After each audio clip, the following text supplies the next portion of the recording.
Showbiz की रंगीन दुनिया जिसमें बेपनाह शोहरत, अय्याशी, इज्जत भी है और बेपनाह दौलत भी। लेकिन फिर यही शोहरत और दौलत इंसान की दुश्मन भी बन जाती है।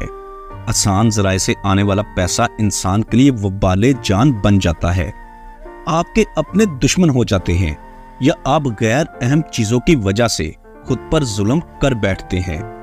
आज की इस वीडियो में उन शोबिस तारों के मुतालिक बात करेंगे जिन्होंने खुद पर जुल्म किया और शोबिस की रंगीन दुनिया में रहते हुए तन्हाई का शिकार हुए और खुद ही जुल्म करते रहे और इसी तरह गुमनामी के अंधेरों और कब्र की चार दीवारी तक जा पहुंचे।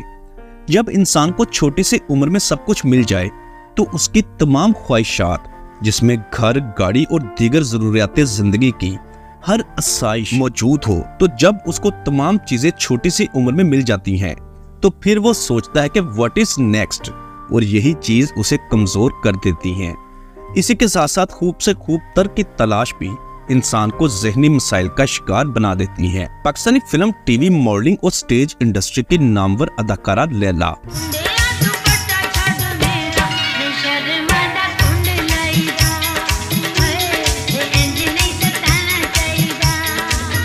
फिल्म स्टार लैला एक बोल्ड एक्ट्रेस। लैला का ताल्लुक लाहौर से है। उसका असल नाम सायरा अहमद राणा। लाहौर से पढ़ाई की। इस खानदान का कोई भी शोबिस से नहीं था। ननियाल अमेरिका से, जबकि ददयाल प्योर लाहौरी थे। लैला को स्पोर्ट्स में बहुत ही दिलचस्पी थी, लेकिन मारूफ फिल्म डायरेक्टर शमीम आरा जी ने उसे फिल्मों में मुतारिफ करवाया।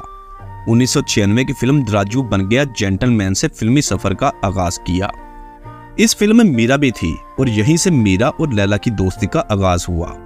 दोस्ती इस कदर गहरी हो गई कि लैला और मीरा के भाई की आपस में भी दोस्ती हुई और दोनों की मंगनी हो गई, लेकिन बात शादी तक पहुंच नहीं सकी। लैला फिल्मों में अदाकारी के बजाय बतौर डांसर मशहूर हुई। बोल्ड डांस, फौश रक्स और सेक्सी ड्रेसिंग उसकी पहचान बन गई। फिर स्टेज की दुनिया में आई और इसी फहाशी की वजह से बेपनाह दौलत बनाई। उसी दौर में लैला ने लाहौर के इलाके डिफेंस में एक आलीशान करोड़ों रुपए मालियत का घर खरीदा। उस घर के लिए करोड़ों रुपए अदा किए और कब्जा ले लिया, मगर कुछ रकम अभी बकाया थी। जिससे ये घर खरीदा था, उस बंदे ने उसी घर पर फैसल बैंक से कर्जा ले लिया और वो बंदा अचानक गायब हो गया। बैंक वालों ने उस घर को अपने कब्जे में लेना चाहा। जब इस बात का लैला को मालूम हुआ तो उसने अदालत में केस कर दिया। केस कई साल चलता रहा और फिर बिलाखिर बैंक ने वो घर नीलाम कर दिया। किस्सा मुख्तसर, सारी उम्र की कमाई से जो एक घर बनाया था वो लैला से छिन गया।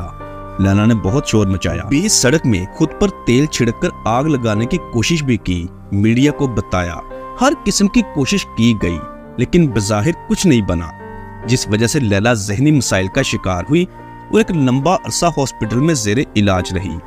इसी दौरान उसका जवान भाई और बाप भी इस दुनिया से चला गया। फिल्म से लैला एक लंबा अरसा ज़हनी मसाइल का शिकार रहने के बाद अब खुद में कुछ बेहतरी लेकर आई है और लाहौर की निजी महफिलों में परफॉर्म करती है। टीवी फिल्म के प्रोजेक्ट्स में भी उसको छोटे मोटे रोल्स मिलने लग गए हैं, मगर अभी तक उसने अपना घर नहीं बसाया।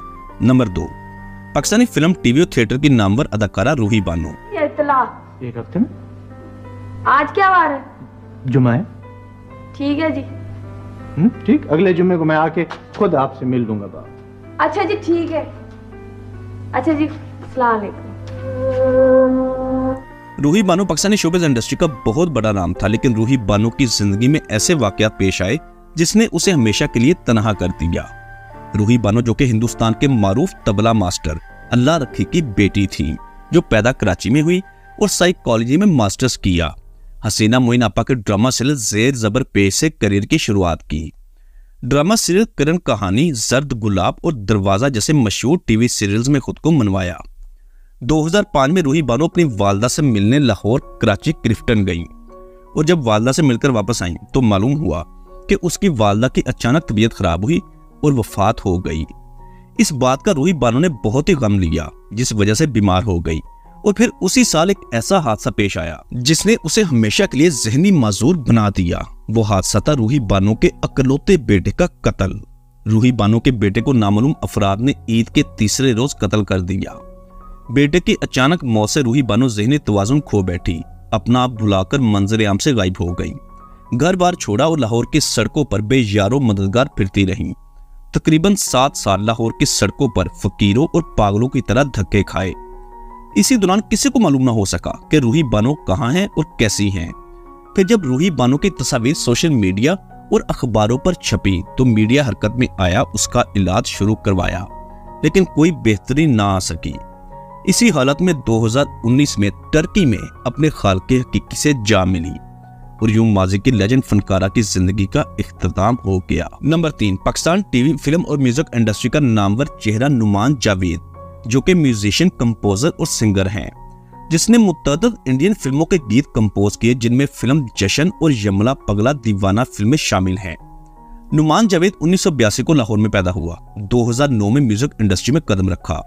2015 में मारूफ गुलकारा फरिया परवेज से पसंद की शादी की, लेकिन ये शादी कामयाब ना हो सकी क्योंकि फरिया परवेज की उम्र ज्यादा थी, जबकि नुमान जावेद उसकी उम्र से काफी छोटे थे।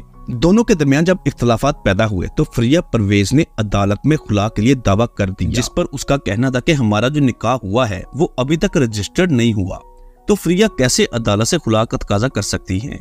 नुमान की जानिब से शादी को टूटने से बचाने की कोशिश की गई मगर कामयाब ना हो सका। अंदरूनी झगड़ों की वजह से नुमान जावेद बहुत डिप्रेशन में चला गया और सुनने में यह भी आया था कि उसने खुद को नुकसान पहुंचाने की भी कोशिश की, यानी खुदकुशी करने की कोशिश की। खैर, शादी के चंद माह बाद दोनों के दरमियान तलाक हो गई। इसके बाद नुमान ने दूसरी शादी जाना मलिक से की, लेकिन वो शादी भी एक ही साल बाद खत्म हो गई। आजकल नुमान जावेद बिल्कुल मंजर-ए-आम से गायब हैं। Number 4, Pakistan TV, film, theatre, stage industry का बहुत बड़ा नाम रफी खावर उर्फ नन्ना। नन्ना किसी तारुफ के मोहताज नहीं, इंडस्ट्री के बेहतरीन कॉमेडियन जिन्होंने फिल्म, टीवी पर राज किया। नन्ने को इंडस्ट्री में रहते हुए एक लड़की से प्यार हो गया जिसका नाम था नाजली।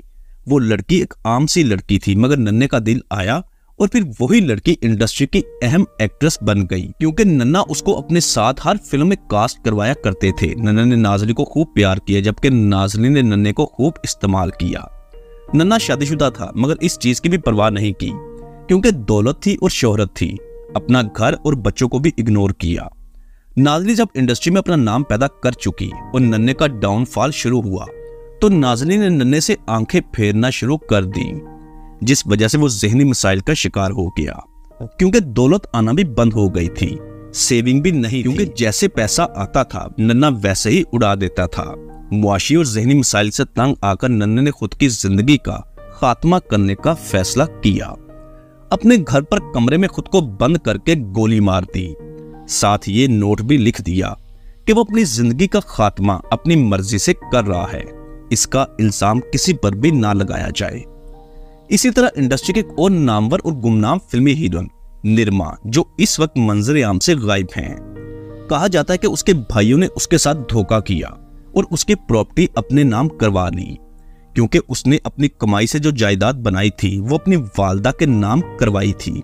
जब वालदा की डेथ हो गई तो वरासत तकसीम हो गई और इस तरह निरमा के हाथ कुछ नहीं आया। भाइयों ने घर से निकाल दिया। अब निरमा गुमनाम और दर दर के ठोकरे खाने पर मजबूर है। कोई नहीं जानता कि वो किस तरह गुजारा कर रही होगी और वो इस वक्त कहां पर है।